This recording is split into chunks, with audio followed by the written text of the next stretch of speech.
నమస్తే YR five news కి స్వాగతం.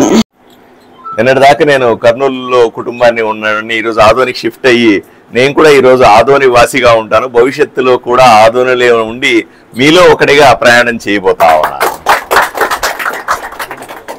సో ఈ అత్యధికంగా ఉన్నటువంటి సకులసాల సమాజానికి సంబంధించినటువంటి వ్యక్తులు, విశిష్ట వ్యక్తులు, వీళ్ళందరూ కూడా ఎంతో కాలంగా ఆదోని అభివృద్ధి కోసం కానీ ఆదోని ప్రజలు అభివృద్ధి కోసం కానీ తీవ్రంగా కృషి చేస్తూ ఉన్నారు, ఆలోచనలు చేస్తూ ఉన్నారు.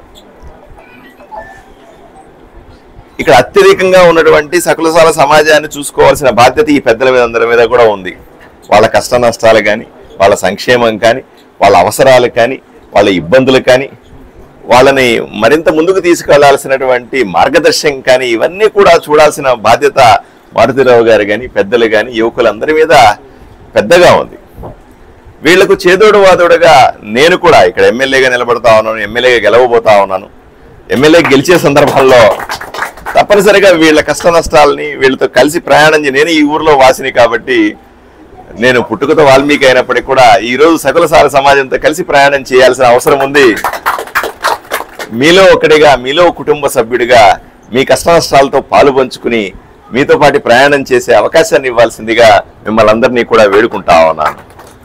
ఒకటి మాత్రం గట్టిగా చెప్తాను, ఇక్కడ ఎన్నో సమస్యలు కనపడతా ఉన్నాయి. మంచినీటి సమస్య కనపడతా ఉంది, రోడ్లకు సంబంధించిన సమస్య కనపడతా ఉంది, బిడ్డలు చదువుకోవడానికి మంచి కాలేజీలు లేవనే సమస్య కనపడతా ఉంది, ఉన్న ఒక డిగ్రీ కాలేజీ కూడా అద్దె భవనంలో ఉందన్న సమస్య కనపడతా ఉంది. పోనీ చదువుకున్న బిడ్డలకి ఏమన్నా ఇక్కడ లోకల్గా ఉద్యోగాలు దొరుకుతాయంటే ఉద్యోగాల సమస్య కనపడతా ఉంది. ఉన్న ఫ్యాక్టరీలో మూతపడిన సందర్భంలో మనకందరికీ తెలుసు సకులసాల సమాజం ప్రత్యేకంగా ఒకప్పుడు ఇక్కడ వలస రావడానికి, ఇక్కడ స్థిరపడడానికి, ఇక్కడ జరిగినటువంటి స్పిన్నింగ్ మిల్లు, ఇక్కడ ఉన్నటువంటి ఈ కాటన్ మిల్సే ప్రధాన కారణమని మనకందరికీ తెలుసు. ఆ వృత్తి మీద ఆధారపడి ఇక్కడికి వచ్చిన వాళ్ళందరూ కూడా సడన్ గా మిల్లు మూతపడిపోవడం వల్ల, పరిశ్రమలు పూర్తిగా మూసుకుపోవడం వల్ల జరిగిన నష్టాన్ని కూడా మనం ఇక్కడ అంచనా వేయాల్సిన అవసరం ఉంది.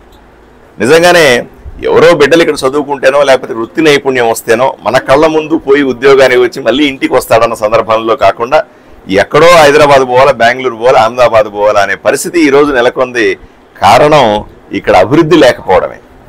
కాబట్టి తప్పనిసరిగా ఈరోజు అభివృద్ధి చేసుకోవాల్సిన, గత 10 ఏళ్లుగా ఉన్నటువంటి ఎమ్మెల్యేలు గారు కానీ అంత ముందు వాళ్ళు కానీ ఎవరు కూడా ఈ విషయాల మీద దృష్టి పెట్టకపోవడం వల్ల అన్ని ఊర్లు డెవలప్ అవుతున్నాయి.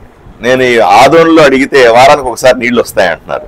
అదే పక్కనున్న ఎమ్మిగనూరుకి వెళ్తే మాకు పర్లేదండి 2 రోజులకు ఒకసారి నీళ్లు వస్తాయంటున్నారు. ఇక్కడ రోడ్లు చూస్తే భయానకంగా ఉన్నాయి. కనీసం పక్కనున్న ఎమ్మిగనూరు ఇంకో ఊరు చూస్తే కొంచెం బాగానే ఉంది అనిపించే లాగంగా ఉంది. ఇక్కడ డ్రైనేజ్ చూస్తే మన రోడ్డు మీదే కాలువ నీళ్ళని పోతా ఉన్నాయి, రోగాలు వస్తూ ఉన్నాయి. హాస్పిటల్కి వెళ్తే భయానకమైన పరిస్థితి ఉంది. అదే పక్క ఊరు చూస్తే కొంచెం మెరుగ్గా కనిపిస్తా ఉంది. అయ్యా, మొట్టమొదటి మున్సిపాలిటీ, రెండవ బాంబేగా ఉన్నటువంటి మున్సిపాలిటీ, అంత గొప్ప ఊరు ఈరోజు దిబ్బలాగా తయారైంది. దీన్ని మనం అందరూ కూడా కలిసి బాగు చేసుకోవాల్సిన అవసరం ఒక రోజులో సాధ్యం కాదు.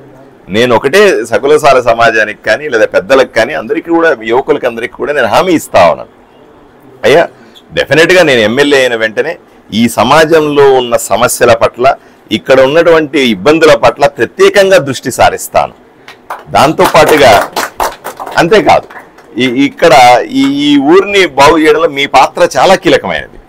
ఆ పెద్ద సమాజం, పెద్ద సంఖ్యలో ఉన్నారు. అంటే ఊరంటే అదే ప్రత్యేక. మనం బాగుంటే, ఒక సమాజం, సకుల సమాజం బాగుంటే ఊరు బాగున్నట్టుగానే భావించాల్సిన అవసరం ఉంది. ఒక ఊరిలో 5-6 సమాజాలు, 10 సమాజాలు ఉంటాయి. అవి బాగుంటే ఊరు బాగున్నట్టుగా మనం ఆలోచన చేయాల్సిన అవసరం ఉంది.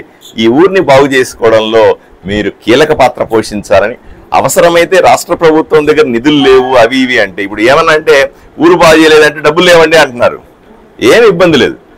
ముఖ్యమంత్రి దగ్గర డబ్బులు లేకపోతే ఏమి ఇబ్బంది లేదు. నేను ప్రధానమంత్రి దగ్గర డబ్బులు తీసుకొని వచ్చి ఈ ఊరికి ఖర్చు పెట్టి ఇక్కడ బాగు చేస్తానని, ఈ ఊరిని ఒక బాధ్యతగా తీసుకుంటానని, సకుల సమాజాన్ని నా గుండెల్లో పెట్టి చూసుకుంటానని మీ అందరికీ వాగ్దానం చేస్తాను. నమస్కారం.